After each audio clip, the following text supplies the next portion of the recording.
Now, of course, quilters are resourceful. We know how to take advantage of anything that's laying around and turn it into a quilting tool. So it's no surprise that quilters love using Ziploc bags. These are a great way to organize blocks and fabric, although sometimes I do get funny looks from the guys in TSA. And quilters love binding clips for binding. These are a great way to hold your binding in place as you're hand sewing. This is what I hear. I don't actually hand stitch binding, so those are some common tools. But I have some other things that you might find helpful. First common household item are the good old hairbands. Now, I love a hairband, especially when it's from the 80s, a little rock music. And these little telephone cord hair ties, I think that's actually what they're called, are perfect for keeping your bobbin thread in place. So I just loosely put it around there and it keeps that bobbin thread from unwinding, especially when I have a whole tin full of them and digging through.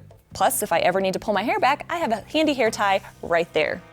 Common household item number 2 is your good old 3M hooks. These things are great because you can put them practically anywhere and they come off clean without leaving a residue. So if I ever need to trade in my machine on a bigger one, I don't have to worry about scraping off that residue. I like to use it to hold my scissors or other little handy things, although just to note, it will not hold wine glasses or anything too heavy, so don't put liquid on there. I'm not saying I know from experience, I heard that from a friend. Handy household item number 3, a cuticle pusher. Okay, so bear with me on this one. Not only will it make your fingers look great, I mean, speaking of though, I really need a better manicure, it can be used as a stiletto. So basically, I can use that to help guide my fabric under the foot as I'm sewing so I don't get my finger in the way. Let me show you what I mean.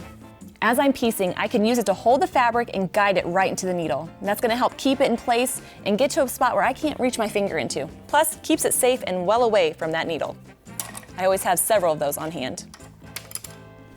This next tip has saved my bacon more times than I can admit. When I've been quilting on my long arm, inevitably a drop of oil will fall on the customer's quilt, only to result in me screaming my head off. Well, I've discovered long ago that cornstarch will be the perfect cure to that. Don't be stingy with the cornstarch. The more you put on there, the more it'll allow that to suck up the oil.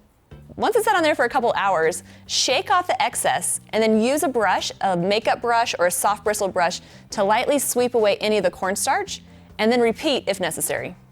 And last, one of my favorite handy household items is a letter organizer. I don't use this to hold my bills, I use this to organize my rulers. Have you ever noticed that the ruler you need is never right where you need it? Well, this is how I keep them all together, and especially if it has different organizers in here, I can keep them organized by machine quilting ruler, larger rulers, and my smaller specialty rulers. I like to keep this on a handy rolling cart so it's real close and ready to grab. I would love to hear your ideas, so be sure to leave them in the comments below. And subscribe so you don't miss any future videos. And if you want more quilting tips and tricks, check out more episodes of the Midnight Quilt Show. Happy quilting!